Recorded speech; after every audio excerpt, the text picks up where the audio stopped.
Olá pessoal, tudo bem? Luiz Fernando Petri aqui.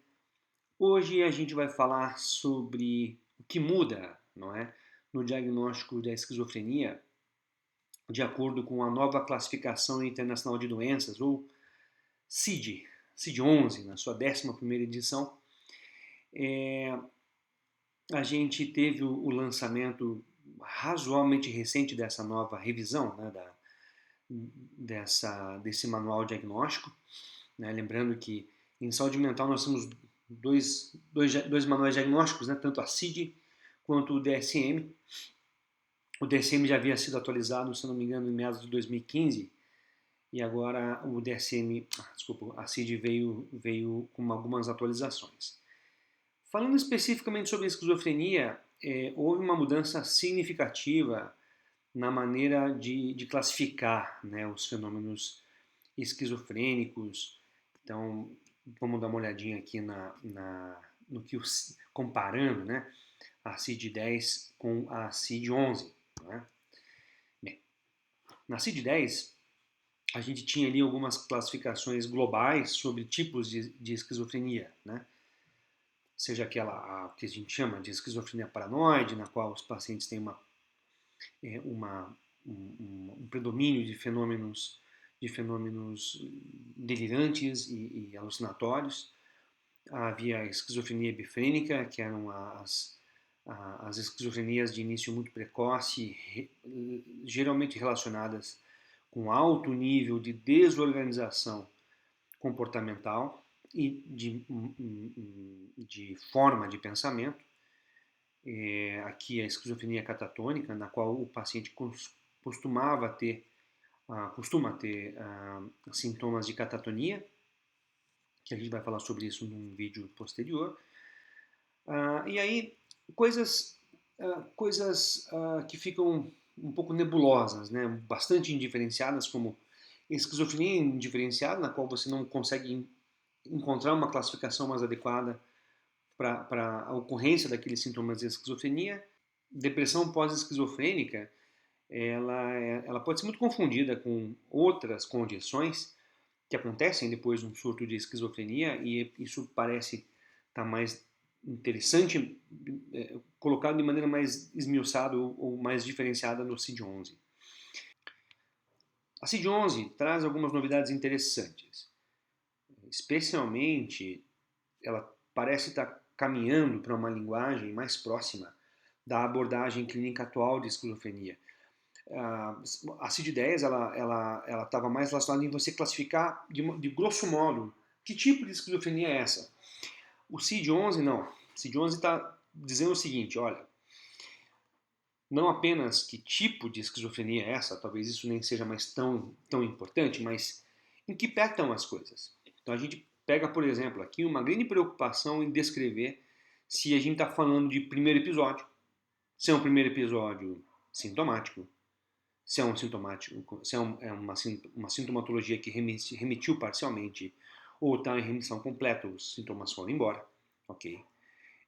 Ou se já é um paciente de esquizofrenia de múltiplos episódios, que segue sintomático ou não segue sintomático, ou parcialmente sintomático. Isso é importante porque a gente entende que existe uma diferença muito grande na gravidade e no impacto funcional dos pacientes que, por exemplo, estão em primeiro episódio, ou pacientes que já vêm de múltiplos episódios e que não estão melhorando. Então, a gente pode pensar até as esquizofrenias que não respondem, que são as refratárias, elas costumam ser essas esquizofrenias de múltiplos episódios. É bem interessante a gente avaliar essas diferenças, né?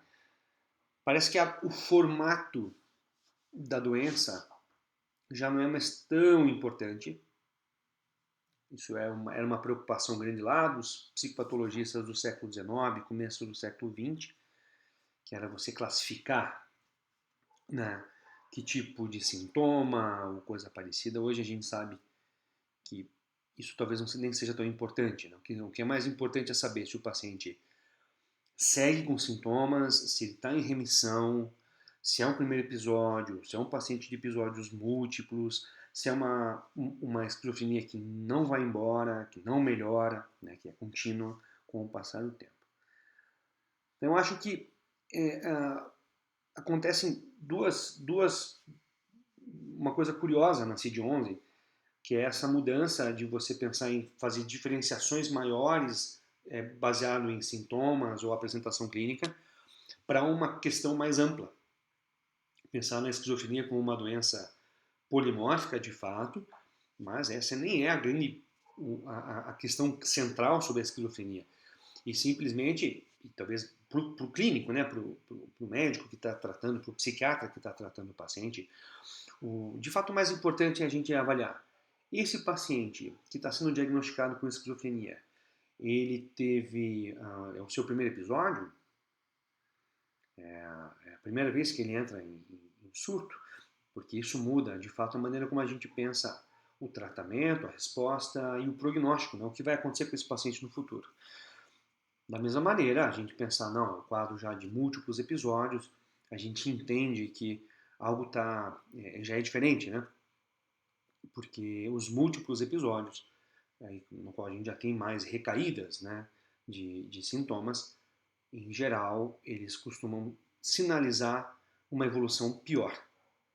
A gente sabe hoje, né, quanto mais episódios de agudização de esquizofrenia um paciente tem, pior é o prognóstico, porque a gente aumenta ali a taxa, de neurodegeneração, de perda de massa cerebral, de fato.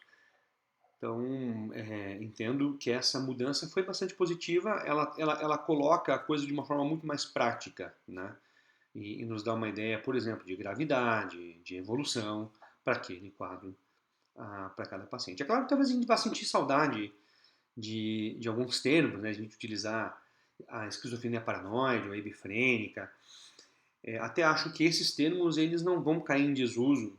Acho que isso faz parte, né, de uma maneira de a gente classificar o jeito da doença acontecer, né? Então isso não é que essas coisas deixam de existir, não é?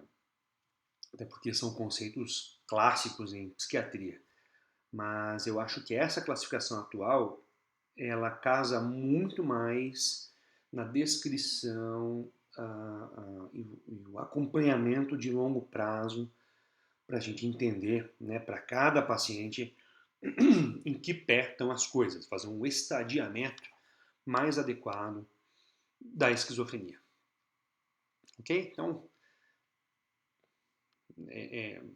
gostaria de saber um pouquinho de vocês, né? O que vocês pensam sobre isso? Qual é a opinião que vocês têm? Podem deixar aí nos comentários, né? O que vocês acham? Se vocês acham que essa foi uma mudança para melhor, para pior, se de repente faltou algum tipo de informação e o que a CID poderia eventualmente ter brindado nessa classificação atual. Ok? Muito obrigado pela atenção e até mais. Tchau, tchau.